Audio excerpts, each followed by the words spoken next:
Today, we're going to talk about the number one thing that business owners often get wrong, and that is their offer.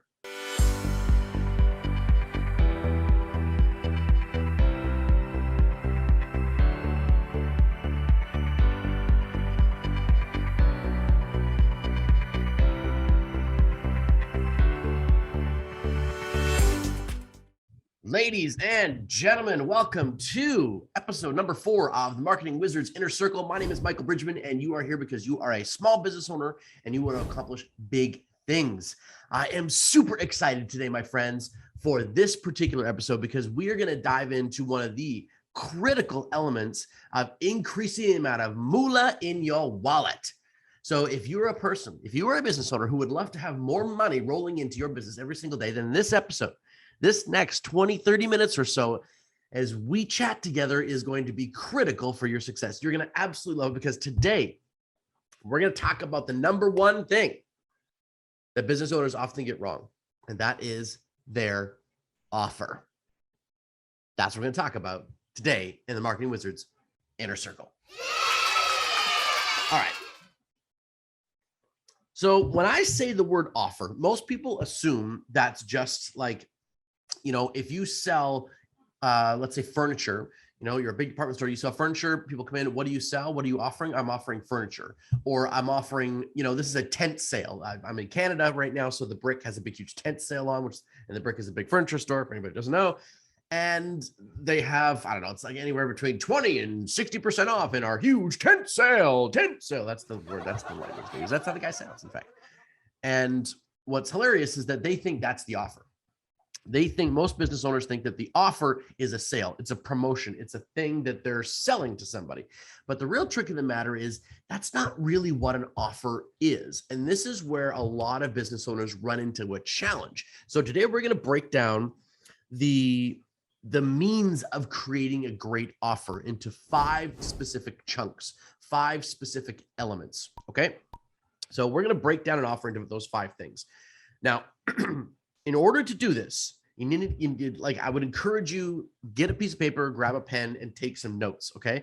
Because what we're going to dive into today is going to be really crucial, and you can find huge value from this immediately. Like, you can put this into play right away, right after you listen to this, right during listening to this, because you can always pause me. That paused, right? You can always pause me. So the key thing you have to remember with an offer is the offer must communicate your value to the client. Okay? It has to communicate your value to the client. A lot of business owners don't bother with this concept. They don't understand this concept. They don't even know what I really mean by that. And so what we're going to illustrate over the course of these 5 key elements of making a great offer is how to define that value. Because that's really what an offer is. It's your value statement. It's your value reveal. It's what you do for the customer that makes you unique and makes you different in the marketplace. Now, you can put your offer on sale. You can do all sorts of things to your offer, but ultimately your offer is what's going to differentiate you in your marketplace. Okay. So, and in order to do that, there's 5 key things. So let's jump into these. Okay. So number 1, and this is, this sounds so simple, but oh man, is it true. Number 1, sell what people want. Sell them what they want. All right. My goodness, it's fascinating to me. In fact, I love it. And this is why I have a business in the marketing consulting niche, is that a lot of people don't understand that they should just be selling what people want.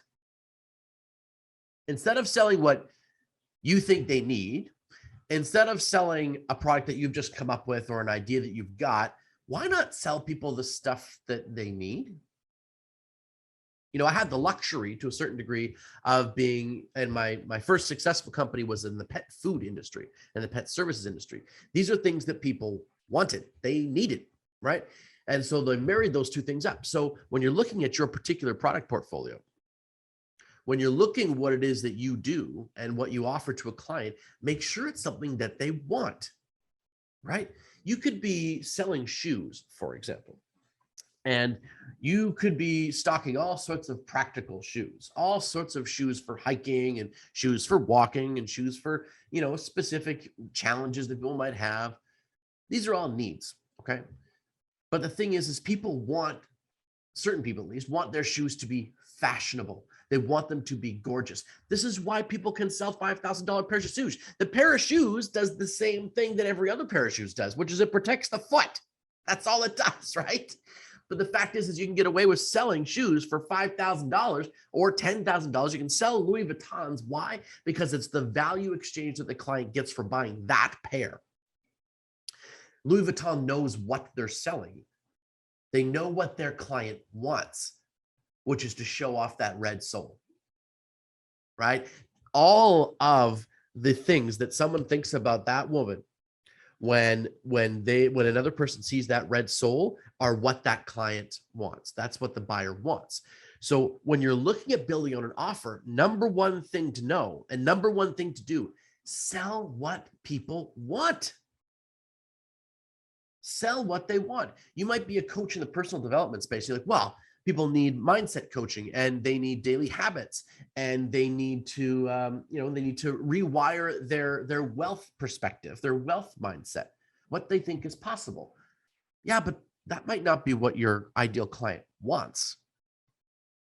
They might want more freedom in their lives. They might want to feel energized and happy every single day. You know what they need, but what they want is actually different than that. So these are the differentiating factors when you're starting to form out an offer and to really profoundly illustrate this. So I want to share a quick story about, before I dive into element number 2, that this is one of the greatest success stories of, like in American history, is this little pizza shop. The 2 brothers, they had a pizza shop, and these 2 guys were failing. They were failing miserably. Pizza wasn't selling. They weren't able to compete with the other big chains that were in the local area. They were really struggling with this. And this was in the 70s. And they were really having a problem with this. And eventually one of the brothers was like, you know what, I'm done. I'm going to move on to something else. I can't keep struggling with this anymore. I'm moving on. I'm done. And the other brother said, no, you know what? I'm not finished yet. I'm going to give this another kick of the can. So they had done all sorts of things, like making really extravagant pizzas and making like unique pizzas and their own signature recipes of pizza, et cetera, trying to differentiate themselves in the marketplace. But the fact is when you want to order pizza, when I want to order pizza, when you're with a group of your friends on a Friday night and you want to order pizza, you want to order pizza because why? You're hungry. You're hungry, right? You're hungry. You want the pizza. And frankly, you probably want it 5 minutes ago. So one of the things that this brother realized was that nobody was really offering a time guarantee. And so what did he do? He said, well, your pizza in fresh, how did he put it? Fresh hot pizza in 30 minutes or less, or it's free. That's an offer. Fresh hot pizza in 30 minutes or less, or it's free. There's an offer that somebody goes, oh man, I've only got to wait 30 minutes. I don't have to wait 45. And if I wait 45, it's a free pizza. Like I don't pay for my pizza tonight. And that company was Domino's. And they went from nothing to $30 million plus in just a few years with that particular offer. How to go? Let me write. It is, fresh hot pizza in 30 minutes or less, or it's free. What did they do? They sold what people wanted. Fast, hot, fresh pizza. And they made that the crux of their offer. So look at your own company, right? How could you apply that? And you might think, oh, well, that's just a slogan. That's just a slogan. It's not just a slogan. It's the offer. It's what you're signing up for. See, one of the cruxes, one of the real elements of an offer is that your prospect must understand the value of the offer like that. If you have a great offer, they must understand the value of it almost instantaneously, because it speaks so much to them.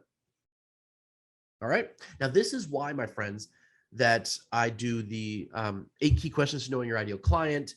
And I really harp on knowing your ideal client super specifically. In fact, I was sitting down with a Facebook ad genius just yesterday morning.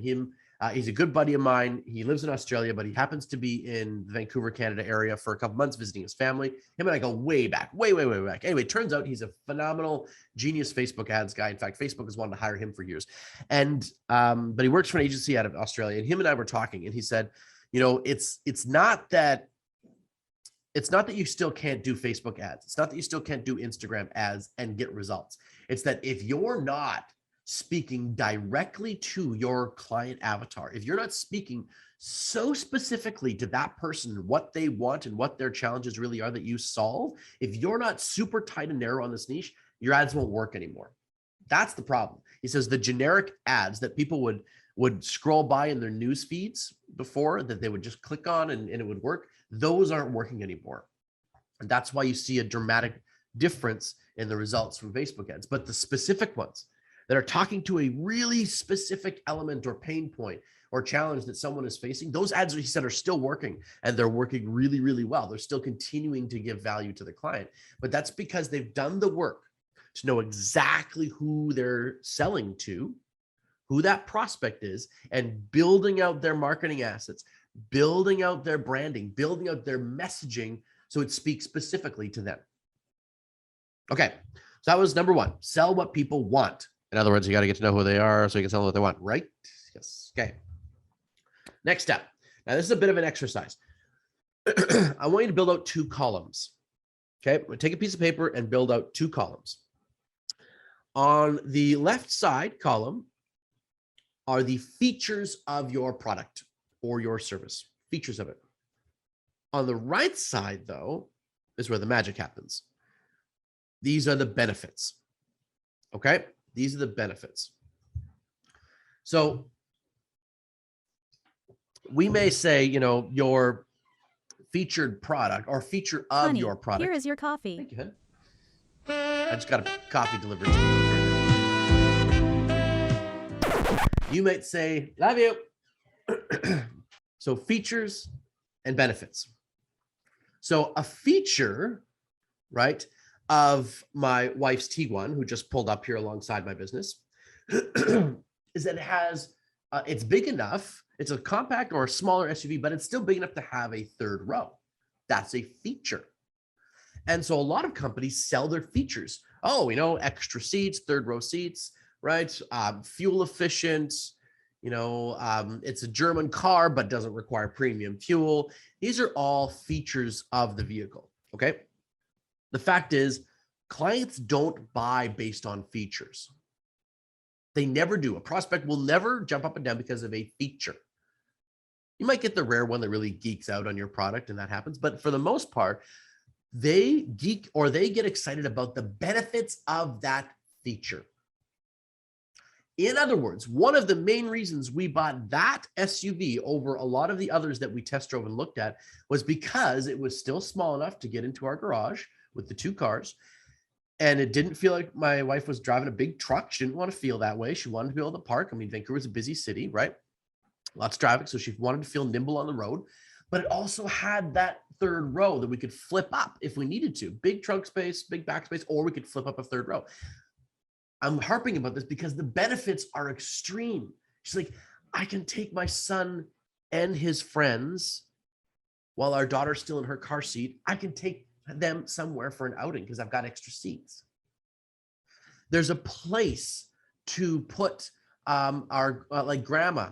There's a place to put granddad if they're going to go out with us somewhere for dinner or whatever, or any of these people in our lives that we want to go all on a trip somewhere. There's now a place to put them because there's an extra row of seats. I can flip these up.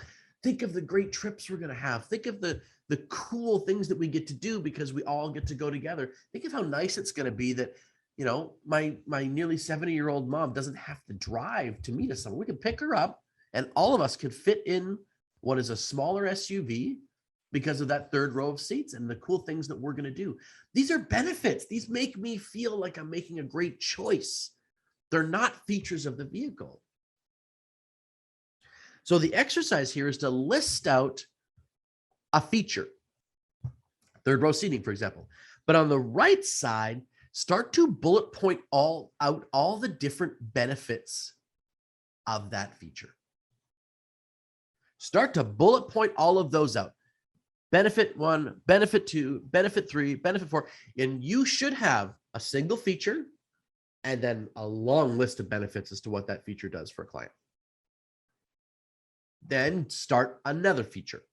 So third row seats would be 1, all the different stuff. And you can get as emotional, as psychographic as you'd like to with this exercise, because the more detail you have here, the better your sales copy is going to be. The better you can build an offer that makes people go, oh man, I've always wanted something that doesn't feel like I'm driving a minivan, right? I don't want that size, but I do want that adaptability. Man, that makes me feel like I'm making a great choice. This is a smart decision. So list out the features on the left and then leave big chunks so you can do all the benefits on the right. And as you do this, you'll find marketing gold, I promise you, to help you craft that crazy good offer. Okay, so that is number 2. Number three. Now this links a little bit to number 1, but it's slightly different. In other words, your offer should solve a preeminent problem for your ideal client. Okay, let me say that again. Your offer should solve a preeminent problem for your ideal client. Okay, example, Starbucks. My wife just dropped me off a Starbucks coffee, right? They solve a different problem than Tim Hortons in Canada. Starbucks is an atmosphere. Starbucks is offering you a coffee experience and a vibe for what they offer, right? And there's all sorts of context to their brand, but they solve a preeminent problem. A convenient, fast coffee shop that offers luxury, that offers high quality, right? That offers ambiance, that states something about what you're willing to spend on a cup of coffee. Tim Hortons, on the other hand, offers a convenient cup of coffee for the everyday person, right? That's got a sweet taste to it, right? Like it's a different problem that they're solving. And probably one of the best examples of this is actually a company we all know and we all love. We use it, each and every one of us has probably used it. And they saw that there was a massive problem in corporate America, huge problem in corporate America. And they decided they were going to solve this problem. And that problem was getting things like getting letters, getting documents from one side of the country to the other in rapid fashion.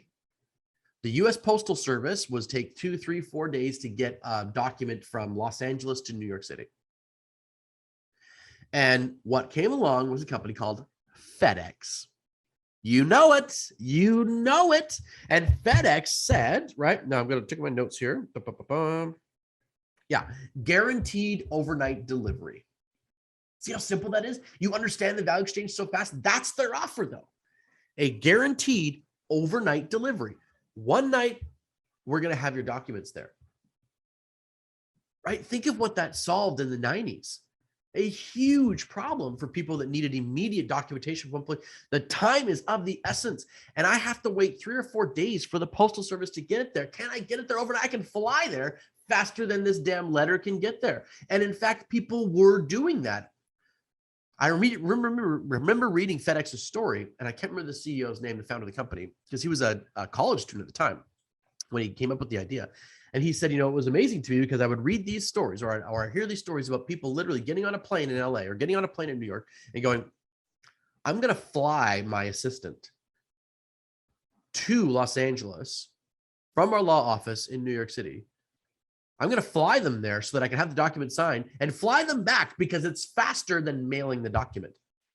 And money is just not really an issue. Like, I need this to get signed. It's more important to get it signed than to wait 4 days and save myself, $500. So what FedEx solved was a preeminent problem, a preeminent need in the marketplace. So yes, sell people what they want, but that also means identify the big problems in your marketplace that your product or solution are actually solving. And number 3 tells us to solve that preeminent problem. Now, for some of you, you might be offering a service where you're like, well, I don't solve a preeminent problem. So for example, at Just About Pets, my pet business, we do dog grooming.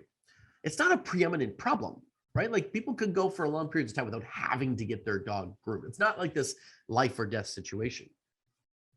But a lot of the problem that clients had was that they didn't necessarily trust dog groomers. The dog shows up, it's nervous.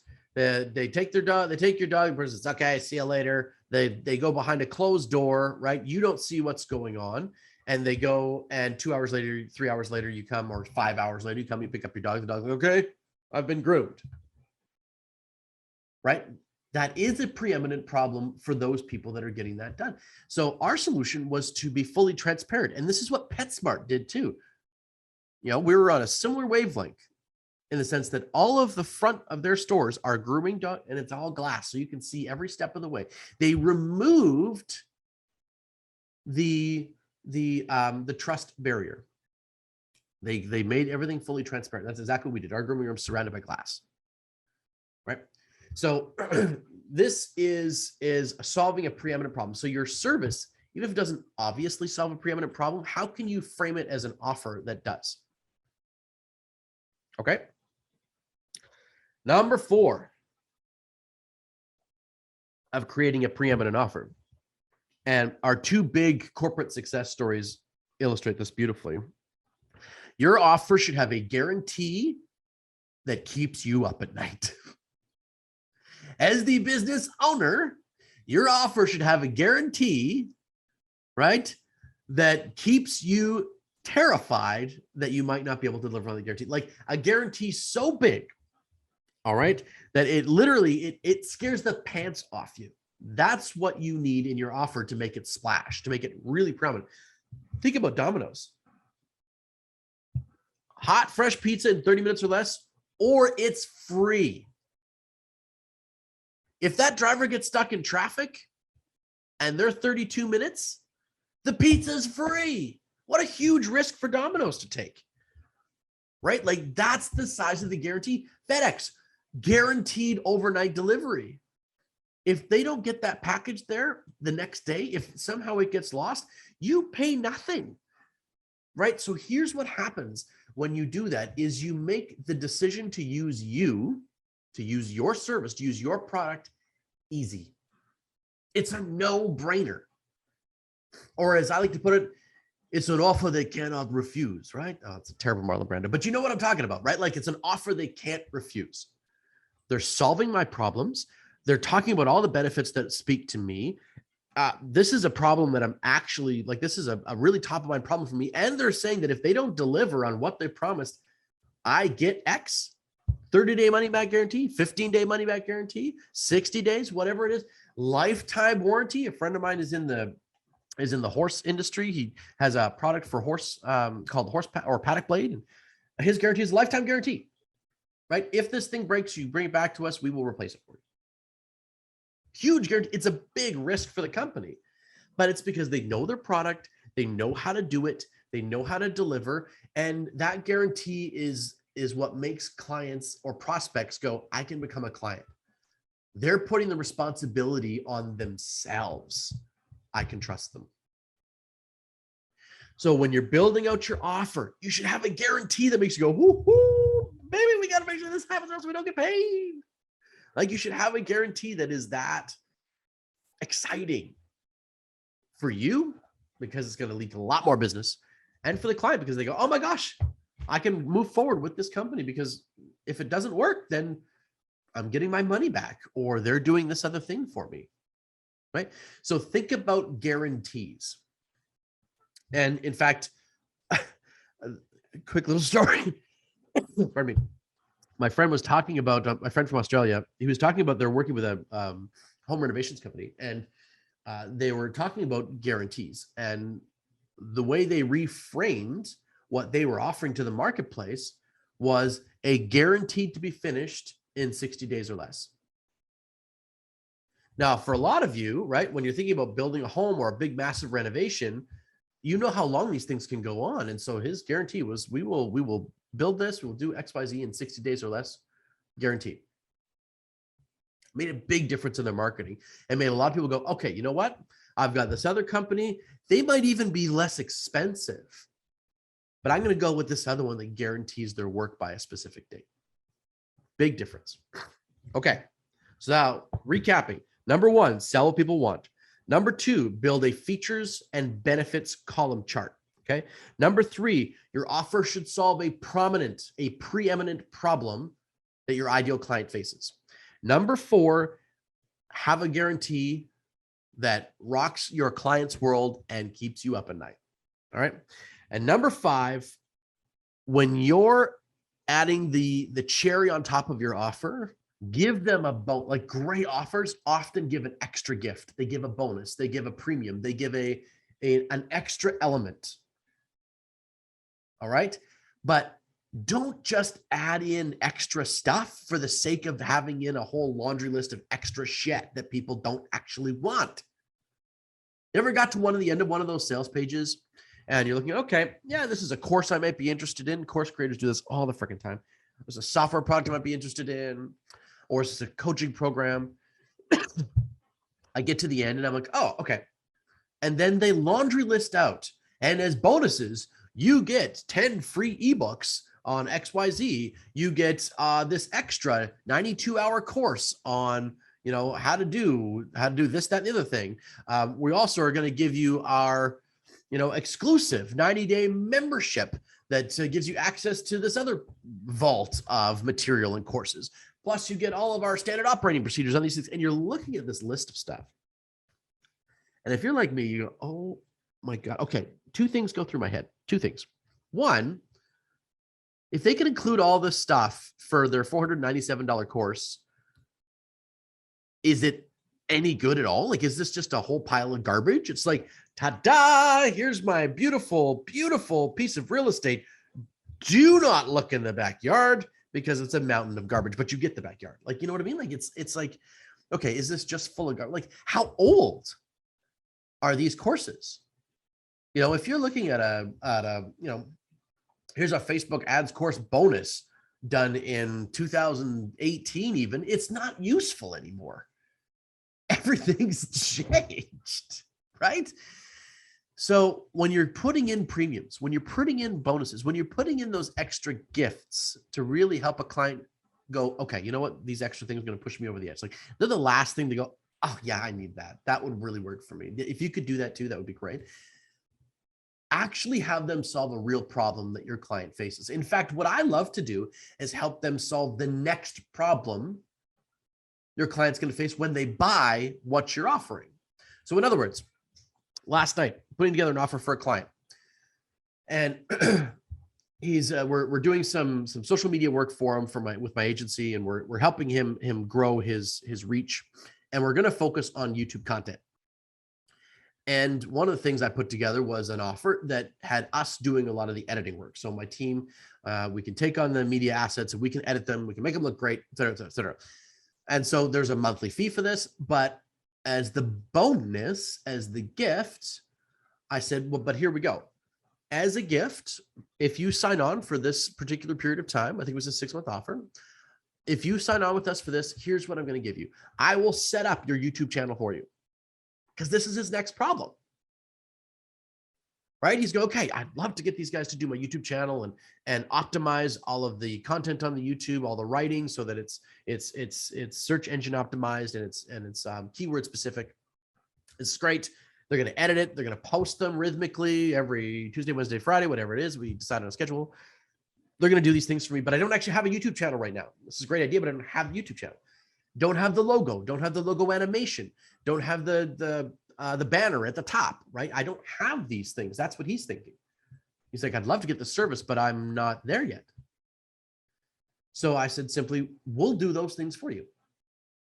For me, one-time costs. These are costs that I'll incur at the front end of what we're doing. These are one-time fees. and I'll happily bite into any profitability that we have in our first couple of months of doing this for him so that we can keep this client long-term. It makes sense? Because I'm solving the next problem that he's facing. So these are the types of things that you want to be thinking about, right? What is the next challenge that they're going to face when they buy my product? And how do I build an extra gift, or how do I build that in as part of my offer to go, and we've got that solved. As a bonus, we're going to do this. You know, we're putting out a book very soon. As a bonus for being an author in our book and contributing to this compilation book, we're giving them a media pack, graphics that's going to make them look great, right? Little tiny write-ups of how to talk about the book. All these are all gifts to them to make it easier to market the book. It's like, oh, this is great. I'm part of a book, but how do I get the word out? Like, what do I say? I'm not a graphic designer. How do I look good? We do all those things, but we solve the next problem. So when you're looking at how to make a great offer, solve that next challenge. Give a gift that makes sense. In Domino's, they would start to give away, and this is more promotional. Pardon me. This is more promotion specific, but they would give away cheesy bread, you know, or whatever they've got, like whatever crazy thing, or chicken wings. They would do these extras for a time period to encourage you to use their service. So their core offer is hot and fresh in less than 30 minutes, or it's free. And if you buy during the month of May, we're also going to give you a whole 1 pound of hot wings as a gift, right? Plus you get a pound of hot wings for free when you order today. Those are add-on bonuses that make an offer slick and keep it going. So think about what it is you do, right? Whether you're in retail, whether you're in manufacturing, whether you're in online sales, whether you're a coach or a course creator or an author, or you're a service provider. What other element could you add that doesn't cost you a ton, but solves the next problem or another challenge that your ideal client is going to face? And this brings me back, my friends, to that ideal client process, right? I know very specifically who my ideal client is for this particular YouTube show. I know who they are very clearly, what their problems are, where they're facing their challenges. That's how I design out the content. And ultimately, because I know that person, it helps me tailor this down to make sure that it's talking specifically to the challenges that you face. So I encourage you to do the same. If you haven't come up with an ideal client avatar yet, then I encourage you, check out some of the previous episodes where I talk about this, or download the 8 key questions to knowing your ideal client as a free PDF from my media marketing agency, and grab that and get started there. All right. Okay. So quick review. Number 1, how to build a great offer in 5 steps. Number 1, sell what people want. Number 2, 2 columns, features and benefits. Perfect for copywriting. Number 3, your offer should solve a prominent or preeminent, sorry, I got a cough today, guys, problem your ideal client has. Number 4, guarantees on your offer that scare you a little bit. And number 5, bonuses that actually solve real problems. And I like to frame that by saying, what's the next problem they're going to face, and how do I solve that as a bonus or an extra? One final little tip on this, actually 2 final little tips on this, my friends. I hope you got great value out of today, by the way. I hope you got great value. Number 1, use 4th grade language. Use language that a 4th grader would use, because you don't know whether the person you're talking to is English second language. You don't know what their background is, where they come from, and simplicity is driven by simple word choice. Okay, so 4th grade language. And finally, when you're building out your offer, I would encourage you, and you're thinking about your sales, I would encourage you to anticipate their objections. Okay, anticipate the objections they're going to have, and have one answer solutions for those objections already prepared or already built into the way you frame your offer in the first place. All right. So thanks so much for watching this, my friends. My name is Michael Bridgman. This has been episode number 4, I believe. Yeah, episode number 4 of the Marketing Wizards Inner Circle. If you are wanting to grab the 8 key questions, then take a look in the description. There'll be a download button. You can click over and you can, you give us your email address. We will send you this. You know how the drill works. So please do that. That would be great. And otherwise, have a fantastic, fantastic day, my friends. And remember, be happy and love lots. All right. So have a fantastic week, everybody. And this has been episode number 4 of the Marketing Wizards Inner Circle. My name is Michael Bridgman. You are phenomenal. I will see you next time. Ciao for now.